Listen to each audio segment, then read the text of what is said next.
Hello friends, welcome back once again. Friends, आज की class में हम लोग जानेंगे स्वांगीकरण के बारे में। पिछले क्लास में हम लोग जाना था अब्जॉर्प्शन के बारे में। अब क्या जानना है हमें? स्वांगीकरण के बारे में जानना है। ठीक है, देखिए, एग्जाम में क्वेश्चंस आता है। इस क्वेश्चंस को, ऑब्जेक्टिव क्वेश्चन को जरा एक देखिए। क्वेश्चन आता है कि पाचन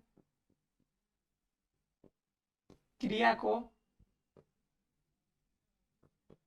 क्रमिक रूप में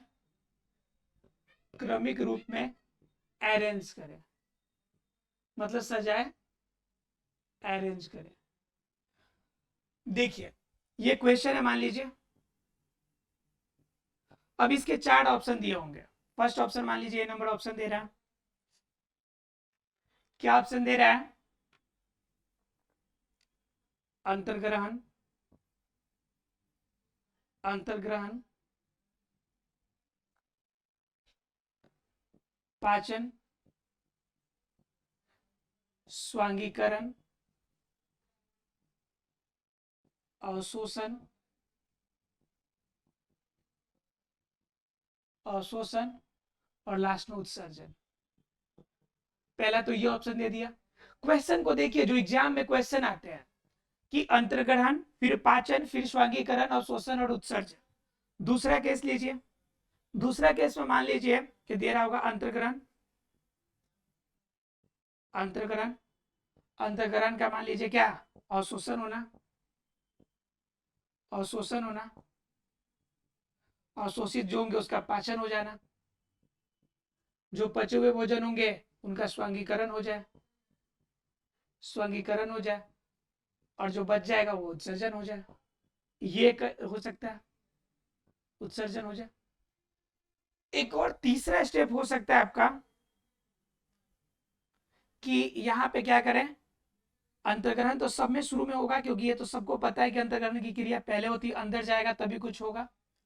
मान लीजिए अंतर्ग्रहण के बाद स्वांगीकरण कर दिया, स्वांगीकरण कर दिया, और स्वांगीकरण के बाद क्या दे देगा? अवशोषण दे देगा। अवशोषण के बाद क्या दे देगा? पाचन दे देगा। पाचन के बाद लास्ट में क्या होगा? उत्सर्जन होगा। ये सभी को पता है कि इंजेक्शन शुरू में होगा और जो आपका एक्सेशन है वो सबसे लास्ट में होगा। इनके बीच में सारी क्रिया होंगी। ठीक है, तो फिर क्या होगा? मान लीजिए कि लास्ट ऑप्शन में एक और देख लेते हैं। अंतर्ग्रहण, इंजेस्ट हो गया। इंजेस्ट करने के बाद क्या कर देगा? पाचन करेगा। और पाचन के बाद क्या? अवशोषण।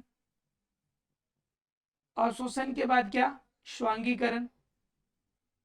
और स्वांगीकरण के बाद क्या? तो आपका उत्सर्जन। अब जरा देखिए कि चार ऑप्शन आपके दिए हुए हैं। चारों ऑप्शन में क्लिक कीजिए कि कौन आपका सही आंसर होगा। क्वेश्चंस देखने में बिल्कुल इजी लगते हैं और लगता है कि भाई ये क्वेश्चन सब में कुछ पढ़ा हुआ है हमने। अंतग्रहण की क्रिया पढ़ी है, शरीर के अंदर पाचन कैसे होगा वो भी पढ़ा हमने, अवशोषण पढ़ा, स्वांगीकरण पढ़ा। अब जरा सोचने में मजबूर हो जाते हैं कि आखिर क्रियाएं कैसी होगी। ये तो कंफर्म है कि इंजेक्ट करते हैं, जब भोजन को हम लेते हैं तो वो तो कंफर्म है कि इंजेक्शन होता है। उसके बाद सबसे लास्ट में इंजेक्शन मतलब कि बॉडी के अंदर से रिलीज भी हो जाता है, ये भी पता है। लेकिन बीच की क्रियाओं का क्रम कैसे चलता है वो जानना है। ठीक है, तो देखिए, जब हम अंतर्ग्रहण करते हैं तो सभी में एक सही है कि अंतर्ग्रहण सभी में होगा, ये सही है, फर्स्ट तक सही। ठीक है, अंतर्ग्रहण करने के बाद पाचन की क्रिया होती है तो ये भी सही हो गया। अवशोषण है, गलत हो गया। स्वांगीकरण गलत हो गया, पाचन सही है। बात समझ में आ रही है? भोजन जब ग्रहण करते हैं तो मुख से ही पाचन शुरू होता है, इसलिए घटना क्या हो जाएगी? पाचन की। अब पाचन जब मुख से शुरू होगी तो मुख के बाद अमाशय में जाएगी तो भी पाचन होगा, छोटी आंत में जाएगी तो भी पाचन होगा, और पाचन के बाद फिर अवशोषण की क्रिया शुरू हो जाती है। तो ये क्या हो गया? स्वांगीकरण दिया हुआ है तो गलत हो गया। यहाँ पे पाचन है, गलत। अवशोषण है, ये तो सही है, लेकिन पहले वाला पॉइंट ही गलत है। ये वाला अवशोषण दे रहा है, मतलब कि ये सही हो गया। मतलब क्या? ये शरीर जो चल रहा है, अंतर्ग्रहण, पाचन, फिर अवशोषण, और अवशोषण के बाद क्या? स्वांगीकरण, और स्वांगीकरण के बाद तब उत्सर्जन बचे हुए भागों का। ये आपका क्या होगा? सही आंसर, अर्थात कि ऑप्शन नंबर डी जो होगा आपका सही जवाब होगा। राइट फ्रेंड्स, तो कहने का मतलब क्या है कि ये सीरीज पढ़ना और उनको फिर से शामिल करना, उसे अरेंज करना, उन्हीं चीजों में से एक किस प्रकार से आप उसे अपने माइंड में रिमाइंड करके रखते हैं, कैसे नोट्स बनाते हैं, बहुत बड़ा डिपेंडेंसी वाला चीज हो जाता है। एग्जाम में कभी कभी क्वेश्चंस बिल्कुल इजी ही आते हैं, लेकिन आपको देखने से लगता है कि अब कैसे बनेगा, इतना टफ क्वेश्चन हो गया। तो क्वेश्चंस टफ नहीं होते हैं, बस अंतर क्या हो जाता है कि उन चीजों को हम समझ नहीं पाते हैं, उन चीजों को हम कर नहीं पाते हैं। ठीक है, चलिए जरा सा समझने की कोशिश करते हैं क्रियाओं को। आज की क्लास में लोग क्या देखना है, अंतग्रहण देख लिया, पाचन भी देख लिया और शोषण भी देख लिया। अब बात करने वाले किसकी, स्वांगीकरण की। अब इसे इंग्लिश में क्या कहते हैं, तो एसिमिलेशन कहते हैं। ठीक है, किसी चीज को एसिमिलेट करना। एसिमिलेट करने का मतलब क्या होता है कि इकट्ठा करना, एक सजोना, सीधे शब्दों में कहे तो सजोना। तो हम इसे सजोएंगे कि सजोने का मतलब क्या, बॉडी के अंदर पदार्थों को सजोने या इकट्ठा करने का क्या मतलब है। ठीक है, जरा इनकी चर्चा हम लोग कर लेते हैं। तो देखिए, हम बात करने वाले हैं स्वांगीकरण की। तो बात क्या करने वाले हम लोग, एसिमिलेशन की, अर्थात क्या, स्वांगीकरण की। स्वांगीकरण मतलब क्या, एसिमिलेशन।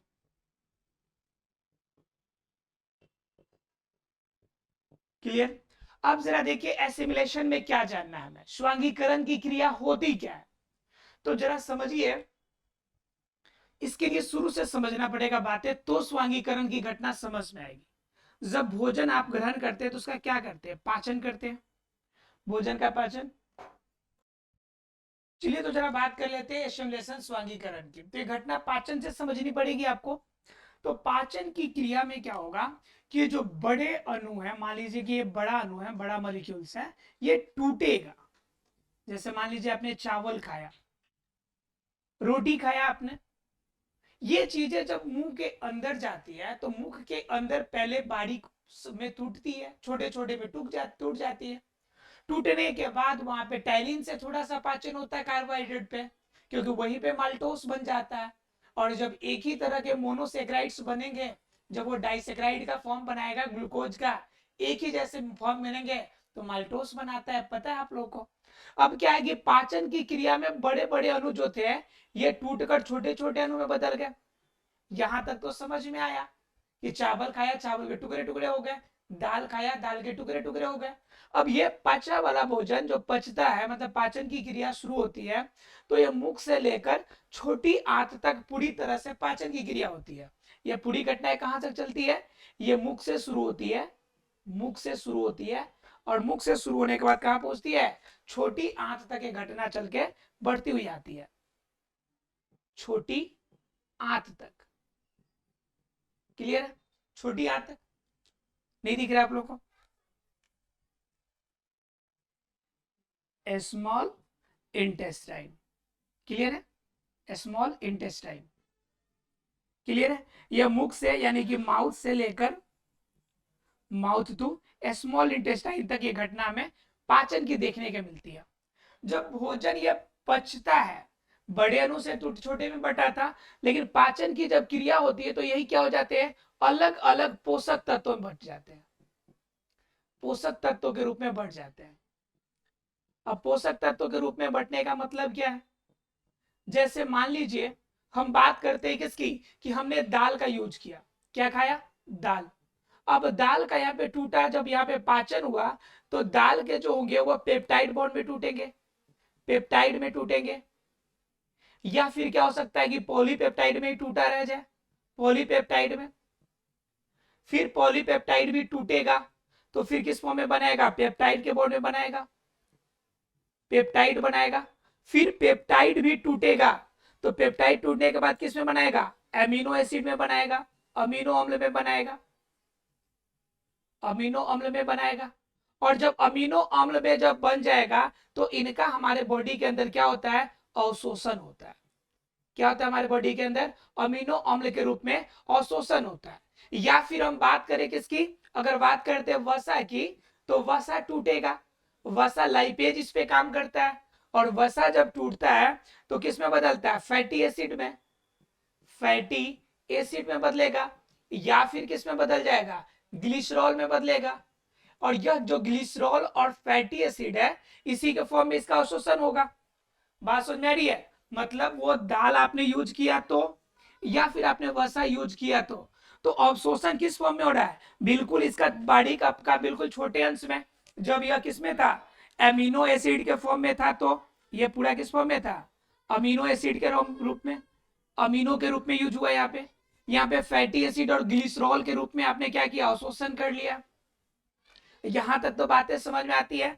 लेकिन जब ये अमीनो एसिड आप में अवशोषित होकर जाएगा, जब ग्लिसरॉल आप में अवशोषित होकर जाएगा, तो यह ग्लिसरॉल या अमीनो एसिड उसी रूप में यूज नहीं होगा।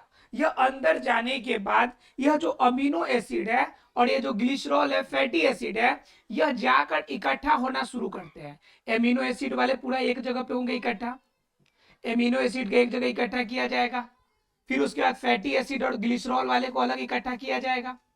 अब क्या करेगा कि ये जो एमिनो एसिड था, इसी एमिनो एसिड को एक जगह इकट्ठा करके और फिर से इसका क्या बना देना, इसी का फिर आपका प्रोटीन के फॉर्म में, पहले पेप्टाइड बॉन्ड बनाना।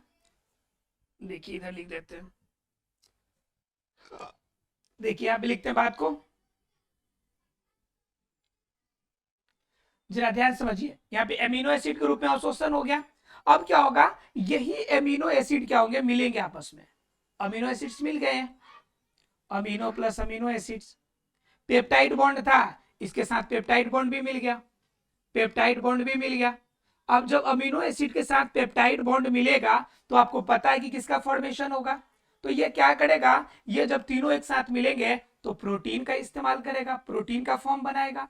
तो यह प्रोटीन का फॉर्म, ये पेप्टाइड बॉन्ड अमीनो एसिड यह मिलकर जब ये प्रोटीन का फॉर्मेशन फिर से हमारे बॉडी के अंदर करते हैं, तो इसी क्रिया को हम क्या कहते हैं, स्वांगीकरण कहते हैं। क्या कहते हैं, स्वांगीकरण कहते हैं। मतलब क्या, एसिमिलेट करना कहते हैं। क्या करना कहते हैं, एसिमिलेट करना। एसिमिलेट करने का मतलब क्या, कि किसी भी चीज को एक साथ आत्मसात करना, इकट्ठा कर देना, अपने अंदर सजो देना। मतलब क्या, कि जो एमिनो एसिड और पेप्टाइड के बॉन्ड में अवशोषण हुआ था टूटकर, उसी को फिर से हमने बॉडी के इस्तेमाल के लिए प्रोटीन के रूप में इस्तेमाल कर लिया, प्रोटीन बना दिया। और इसी प्रोटीन का जो यूज होगा हमारे बॉडी के अंदर जीव द्रव्य के निर्माण में इसका उपयोग किया जाएगा। यह जो प्रोटीन है हमारे बॉडी के अंदर क्या, प्रोटोप्लाज्म जो बनेगा, इस प्रोटोप्लाज्म को बनने में यह मदद करेगा। और साथ ही साथ पहले से जो आपके पास सेल है, जो सेल किसी कारणवश टूट गया या फिर किसी वजह से क्षतिग्रस्त हो गया, सपोज दैट कि आप बाइकिंग कर रहे हैं और आपका एक्सीडेंट हो गया। अब एक्सीडेंट हो जाने का मतलब है कि किसी भाग पे कटेगा फटेगा। अब कटने फटने का मतलब है कि जो भी सेल से होकर आपका कटने फटने की क्रिया होगी वो सारे सेल डैमेज हो गए। अब वो कटे फटे भाग को रिकवर करने के लिए फिर से वहां पे नए सेल की जरूरत पड़ती है। और नया सेल, आप मान लीजिए कि हाथ अगर फटा है तो पैर वाले सेल आके हाथ में नहीं लगेंगे ना जी, ये तो कंफर्म है कि उसके बगल वाले हाथ के सेल क्या करेंगे, उसके रिकवर करेंगे। तो उन्हें रिकवर करने के लिए फास्ट क्या चाहिए आपको, इतना ज्यादा प्रोटीन चाहिए कि फटाफट आपके बॉडी के अंदर क्या बना ले, प्रोटोप्लाज्म बना ले, अर्थात कि जीव द्रव्य बनाए। और यह जब जीव द्रव्य अर्थात कि प्रोटोप्लाज्म जब ये बनाएंगे, ठीक है, तो जीव द्रव्य बनेगा मतलब क्या, कोशिका का निर्माण होगा, कोशिका का दीर्घन होगा, यानी कि कोशिका का शेप एंड साइज में थोड़ा सा इनलार्जमेंट होगा, बढ़ेगा। और जब कोशिका में इनलार्जमेंट होगा तो उस कंडीशन में क्या हो जाएगा, ज्यादा बढ़ने के बाद क्या होगी, कि ज्यादा बढ़ने के बाद रिकवरी रेट थोड़ा सा फास्ट हो जाएगी और उस कंडीशन में आपकी वृद्धि और विकास तुरंत होगी, फास्ट होगी। तो यह क्रिया कंप्लीट क्या कहलाती है, स्वांगीकरण की क्रिया। अब मैंने इतना बड़ा एग्जांपल लेके समझा के आपको बताया, आप सोच रहे होंगे कि सर एग्जाम में आएगा तो क्या मैं इतना ऐसे लिखूंगा क्या, तो भाई ऐसा करने की जरूरत थोड़े होती है आपको, आपको सिर्फ समझने की बात है कि स्वांगीकरण की क्रिया होती क्या है। तो सीधे शब्दों में भोजन पचा, पचने के बाद उनका अवशोषण हुआ और अवशोषण से प्राप्त जो छोटे छोटे अणु हैं, उन छोटे छोटे अणुओं को मिलाकर पुनः पोषक तत्वों के रूप में बनाने की जो क्रिया है, इसी को हम क्या कहते हैं, स्वांगीकरण कहते हैं। जैसे प्रोटीन है, प्रोटीन टूटा और फिर एमिनो एसिड, आपका पेप्टाइड बॉन्ड, और फिर से प्रोटीन का निर्माण हो जाना, स्वांगीकरण है। फिर मान लीजिए कि हम बात करते हैं कार्बोहाइड्रेट की, तो कार्ब्स है, ये टूटेंगे, कार्बोहाइड्रेट का सुक्रोज वाला पार्ट है, टूटा, कार्बोहाइड्रेट वाले फॉर्म में टूटा, फिर कार्बोहाइड्रेट का आपका क्या हो जाएगा, एसिमिलेशन होगा, और फिर आपका अलग फॉर्म बनाएगा सुक्रोज का। फिर मान लीजिए कि हम बात कर लेते हैं वसा का, वसा है, तो वसा बॉडी के अंदर हमने कोई भी तेल के रूप में या कोई भी आपके घी के रूप में इस्तेमाल किया, अंदर गया, वह टूटा, टूटने के बाद क्या हो गया, ग्लिसरॉल बना लिया या फिर फैटी एसिड बना लिया। अब यही फैटी एसिड या ग्लिसरॉल फिर जुड़ेगा और फिर से वसा बना लेगा। तो यह वसा बनने का, एक वसा से लेकर अगली वसा तक की जो क्रिया है, इसी क्रिया को हम क्या कहेंगे, स्वांगीकरण कहेंगे। मतलब छोटे छोटे टूटे हुए आपके अणुओं से मिलाकर एक बड़ी और जटिल अणु को बनाने की जो क्रिया है, उसी को हम कहते हैं स्वांगीकरण। क्लियर है आप लोग को स्वांगीकरण की क्रिया? यानी कि स्वांगीकरण की क्रिया एक ऐसी क्रिया है जो में पाचन की क्रिया में जितने भी अणु टूटते हैं, वह टूटे हुए कड़ियों को जोड़कर फिर से एक बड़े अणु के रूप में, यह आपके देखिए प्रोटीन बना रहा है ना जी, ये पेप्टाइड बॉन्ड एमिनो एसिड में टूटा था ना जी, ये प्रोटीन बना लिया। तो यह कंप्लीट क्रिया क्या कहलाएगी, स्वांगीकरण की क्रिया कहलाती है। जरा देखिए, तो ये क्लियर हो गया। तो इसमें आपने क्या बता दिया, मैंने बता दिया कि प्रोटीन का इस प्रकार से होगा, वसा का होगा तो इस फॉर्म में होगा, उसी का कार्बोहाइड्रेट का बता दिया। तो एग्जाम में खुद से खूब आएगा आपका, तो एग्जाम्पल ये पूछ लेगा, पूछेगा बताइए वसा का स्वांगीकरण कैसे होता है। तो वसा का बताइएगा क्या, फैटी एसिड ग्लिसरॉल में टूटेगा, ग्लिसरॉल से उसका अवशोषण होगा, और अवशोषण के बाद ये जो टूटे हुए ग्लिसरॉल वाले पार्ट है, फिर से क्या बना लेंगे, वसा बना लेंगे। यह क्रिया क्या कहलाएगी, स्वांगीकरण कहलाएगी। क्लियर है? अगर प्रोटीन का पूछेगा तो बता दिया मैंने, कार्बोहाइड्रेट का पूछेगा तो पता है आपको कि सुक्रोज टूटेगा, कार्ब्स में बदलेगा, और यह कार्ब्स फिर आपका सुक्रोज के फॉर्म में जाएगा। क्लियर है? तो स्वांगीकरण की क्रिया आपको आशा फ्रेंड्स की क्लियर हो गया होगा। अब बात आती है कि जो भोजन आप करते हैं, तो यहाँ पे आपका जो हो गया, जो बन गया उपयुक्त, वो तो बन गया, लेकिन जो अपशिष्ट पदार्थ है उनका क्या होता है। तो आपको पता है कि आपके बॉडी के अंदर जब छोटी आंत से घटना आगे की तरफ बढ़ती है, तो पहुंचती है बड़ी आंत में। कहाँ पहुंचती है बाबू, तो बड़ी आंत में। बड़ी आंत कितने पार्ट्स में बटे होते हैं, तो दो पार्ट्स में बटे होते हैं, एक को कहते हैं मलाशय और दूसरे को क्या कहते हैं, कोलन कहते हैं। ठीक है? तो क्या होता है कि जब अंदर प्रवेश करेगा छोटी आंत से बड़ी आंत में, कभी इस भ्रम में नहीं रहिएगा कि छोटी आंत में पाचन होती है तो बड़ी आंत में भी पाचन होती होगी। दरअसल बड़ी आंत में पाचन की क्रिया बिल्कुल होती ही नहीं है, छोटी आंत की में ही आखिरी पाचन की क्रिया होती है। जो अनपचा या उपयुक्त भोजन होता है, बड़ी आंत फिर से रिटर्न अपने छोटे भाई को दे देता है कि ले भाई ये पचा नहीं है, फिर से पचा के भेजो इसे, है ना जी। तो उस कंडीशन को हम क्या कहते हैं कि फिर से रीजनरेट करने के लिए, रीडाइजेस्ट करने के लिए, हमारे बॉडी को रिकवर करने के लिए फिर से भेज देती है। ठीक है? लेकिन देखिए, जो अपचा भोजन है, मान लीजिए कि छोटी आंत से आपका भोजन, आपका जो पचा हुआ भोजन था वो आगे बढ़ा, अब इनमें से भी जो उपयुक्त पदार्थ होगा, इनका अवशोषण हो गया बॉडी के अंदर, लेकिन जो अपचा भोजन है वह क्या करेगा, यह आगे की तरफ बढ़ेगा। अब आगे की तरफ बढ़ेगा तो इसमें मान लीजिए कि 100% आपके क्या है, 100% में दो चीजें हैं कि आपका ठोस मटेरियल होगा, ठोस पदार्थ होगा, ठोस पदार्थ के अंदर जल की मात्रा होगी। ठीक है? ठोस होगा, जल होगा, इसके साथ में इसमें आपका भोजन आएगा तो उसमें श्लेष्मा की मात्रा होगी, श्लेष्मा की मात्रा होगी। अब दरअसल होता क्या है कि यहाँ पे क्या होगा कि यहाँ पे क्षण कण जो एक्स्ट्रा द्रव होते हैं, वह निकलकर मूत्राशय वाले नली के पास जाकर इकट्ठा हो जाते हैं, ये मूत्राशय वाले थैली में इकट्ठा हो जाते हैं। अब कम द्रव्य बच गया, और कम द्रव्य के साथ क्या हो गया कि यह ठोस मिला हुआ है, कम जल की मात्रा और ठोस मिला हुआ है। मान लीजिए कि लगभग 25% अगर ठोस है तो लगभग 75% इसमें जल मिलेगा हमें। ठीक है? श्लेष्मा की कुछ मात्रा इसमें पाई जाती है। अब क्या होगा कि यह जो जल और ठोस वाली जो मात्रा है, यह जाकर यह आगे बढ़ेगी, और आगे बढ़ने के बाद एक थैले में इकट्ठा होगी, जिसे हम कहते हैं मलाशय। क्या कहते हैं, मलाशय। दरअसल मलाशय में इकट्ठा होने से पहले इसमें बहुत सारे विटामिन काम करते हैं, जैसे विटामिन B2 काम करेगा, उसके बाद विटामिन B1 काम करेगा, विटामिन B12 काम करेगा। तो ये सभी इनमें काम करते हैं। तो इनमें काम करने के बाद क्या करते हैं कि इनमें जो बेकार अच्छे पदार्थ है वो इसमें से निकल जाते हैं, और बेकार पदार्थ क्या हो जाते हैं, एक लेई के फॉर्म में, एक अलग फॉर्म में, आपका क्या कहते हैं, केमिकल के फॉर्म में बन के तैयार हो जाते हैं अपशिष्ट बेकार पदार्थ, जहरीले पदार्थ।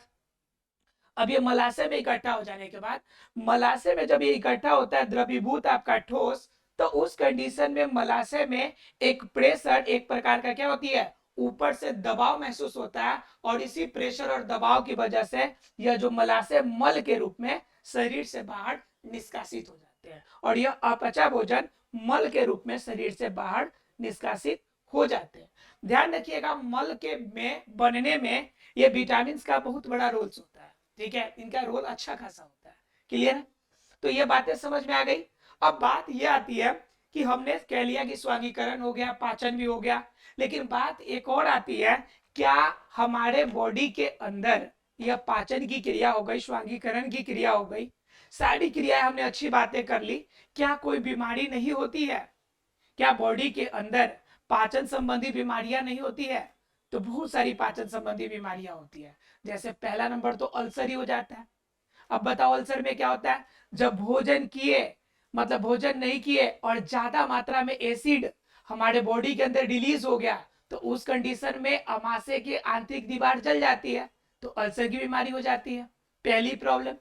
दूसरा होती है इंडाइजेशन की प्रॉब्लम, मतलब अपच हो जाता है, भोजन पचता ही नहीं है, खाना आप खाते हैं, थोड़ा सा भी खाते हैं, हमेशा पेट आपका भरा हुआ लगता है, तो ये इंडाइजेशन की प्रॉब्लम है। प्रॉपर तरीके से पित्त नहीं निकल रहा है, प्रॉपर तरीके से एसिड रिलीज नहीं हो रहा है, तो इस कंडीशन के लिए प्रॉब्लम हो जाती है। इसके अलावा एक और यकृत की प्रॉब्लम है, जिसे हम लोग कहते हैं पीलिया रोग, या फिर कहते हैं जॉन्डिस, ये भी एक प्रकार की पाचन संबंधी ही प्रॉब्लम है। तो इस तरह से बहुत सारी प्रॉब्लम है, एग्जाम में एक दो पूछा जा सकता है, इसलिए मैंने आपको एग्जाम्पल के तौर पे बता दिया। आशा फ्रेंड्स आपको पॉइंट क्लियर हो गया होगा, कोई डाउट नहीं रहा होगा पूरी पाचन, मनुष्य के शरीर के अंदर पाचन की क्रिया में। मिलते हैं अगले क्लास में, अगर डाउट हो तो आप कमेंट सेक्शन में जरूर बताएं। Thank you very much friends.